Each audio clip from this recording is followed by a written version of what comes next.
चार बेटियों का पिता अरविंद तिवारी यूपी के जौनपुर का रहने वाला था।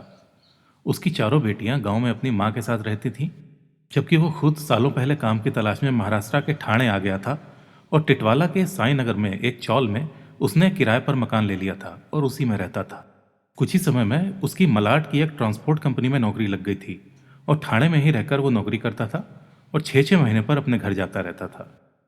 अरविंद की सबसे बड़ी बेटी थी 22 वर्षीय प्रिंसी, जिसकी पढ़ाई पूरी हो चुकी थी और वो नौकरी करना चाहती थी। उसकी इच्छा थी कि वो अपने पिता के साथ ठाणे में रहकर नौकरी करे। जब उसने ये बात अरविंद से करी तो वो मान गया और उसको अपने साथ ठाणे ले आया। वो प्रिंसी के अलावा अपनी दो और बेटियों को भी टिटवाला लाया था, मगर कुछ समय बाद उनको वो वापस छोड़ आया और प्रिंसी उसके साथ ही यहाँ रही। ठाणे पहुंचने के बाद वो पूरे मन से नौकरी की तलाश में लग गई। अरविंद जब नौकरी पर चला जाता तो वो भी जॉब ढूंढने निकल जाती थी और काफ़ी कोशिशों के बाद उसको एक प्राइवेट कंपनी में क्लर्क की नौकरी मिल गई। प्रिंसी को नौकरी करते हुए धीरे धीरे 1 साल हो गया। सब कुछ अच्छा चल रहा था। अब गांव के घर की देखभाल के लिए अरविंद के अलावा प्रिंसी का योगदान भी शुरू हो गया था, मगर कुछ समय बाद अरविंद ने प्रिंसी में कुछ चेंजेस महसूस किए। उसको लगने लगा कि प्रिंसी उससे कुछ छुपाने लगी है। वो काम में भी अक्सर देर से आने लगी थी, जिससे कि अरविंद को शक को बढ़ावा मिल रहा था। इसके बाद जब उसने असल कहानी पता करने की कोशिश की तो पता चला कि प्रिंसी का एक लड़के के साथ प्रेम संबंध चल रहा है, जो कि इसी कंपनी में काम करता है और पास के इलाके में ही रहता है। अरविंद को यह भी पता चला कि प्रिंसी उसके साथ खुलेआम घूमती फिरती है। अरविंद ने जब इस बारे में प्रिंसी से बात करना चाही तो वो बहाना बनाकर टाल गई, मगर इसके बाद भी प्रिंसी में कोई बदलाव नहीं दिखा। अरविंद उसको इसके बाद भी कई बार फोन पर लंबी बातें करते देखता था। अरविंद को भी ये लगने लगा था कि अब उसके घर की इज्जत खतरे में है। 22 साल की प्रिंसी कभी भी परिवार की नाक काटकर अपने प्रेमी के साथ भाग जाएगी। अरविंद भले ही लंबे समय से मुंबई से सटे ठाणे में रह रहा था, मगर उसकी सोच अभी भी गांव वाली ही थी। असल में पूर्वी उत्तर प्रदेश के गांवों कस्बों से बहुत से लोग ठाणे और दिल्ली जैसी जगहों पर नौकरी और पैसे के लिए आते हैं और धीरे धीरे ना तो वो गांव के रह जाते हैं और ना ही महानगरों की खुली विचारधारा को अपना पाते हैं। अरविंद भी इसी विचारधारा का व्यक्ति था। उसको यह भी पता चल चुका था कि प्रिंसी जिस लड़के को पसंद करती है वो किसी और जात का है, जिसके बाद उसने प्रिंसी को ऊंच नीच जात पात की बातें भी समझाई। परिवार की इज्जत का रोना रोया, मगर उसके ऊपर कोई असर होता नहीं दिखा। उसने प्रिंसी से यह भी बोला कि गांव में उसके लिए एक लड़का देख लिया गया है और सगाई के लिए जल्दी ही गांव जाना होगा। अरविंद प्रिंसी को मनाने की सारी कोशिशें कर चुका था, मगर वो नहीं मान रही थी और विद्रोह पर उतर आई थी। अरविंद को मनी मन ये बात खाई जा रही थी कि कल को उसके गांव वाले प्रिंसी के बारे में पूछेंगे तो वो क्या जवाब देगा। उसके अंदर गुस्सा भरता जा रहा था और आखिरकार उसने प्रिंसी का खात्मा करने की ठान ली। अपनी योजना को अंजाम देने के लिए वो कल्याण से तेज धार वाला एक चाकू लेकर आया और घर में छिपाकर रख लिया। 5 दिसंबर दोनों ने साथ ही खाना खाया और उसके बाद प्रिंसी अपने कमरे में सोने चली गई।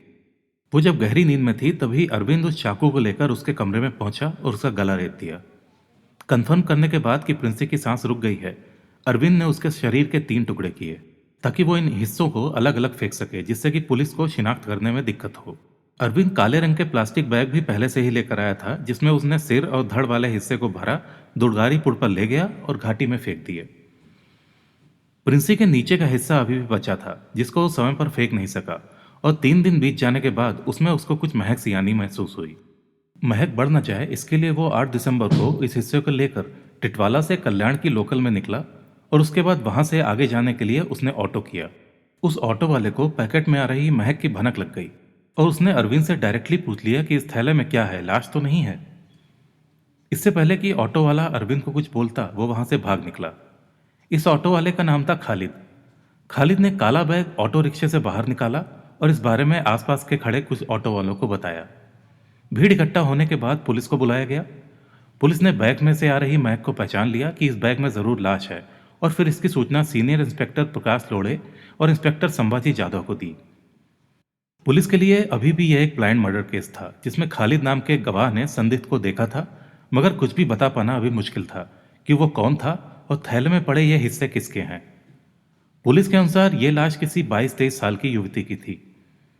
कार्रवाई को आगे बढ़ाते हुए पुलिस ने बैग को लाने वाले व्यक्ति का पूरा हुलिया पूछा तो ऑटो ड्राइवर खालिद ने बताया कि वो लाल शर्ट पहने था। हिस्से के पोस्टमार्टम के लिए उसको रुक्मणीबाई हॉस्पिटल भेज दिया गया और फिर स्टेशन के बाहर वाले सीसीटीवी की फुटेज खंगाली गई।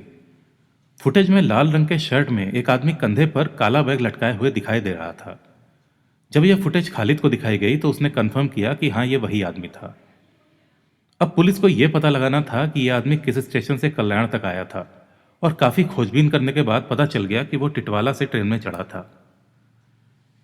टिटवाला इलाके में यह पूछताछ की गई कि यह आदमी कौन था, जिसके बाद टिटवाला के बाहर खड़े ऑटो चालकों से पूछताछ करने पर पता चला कि यह आदमी टिटवाला के मांडा रोड से आता है, और मांडा रोड में पूछताछ करने के बाद पता चला कि यह इंदिरा नगर में रहता है।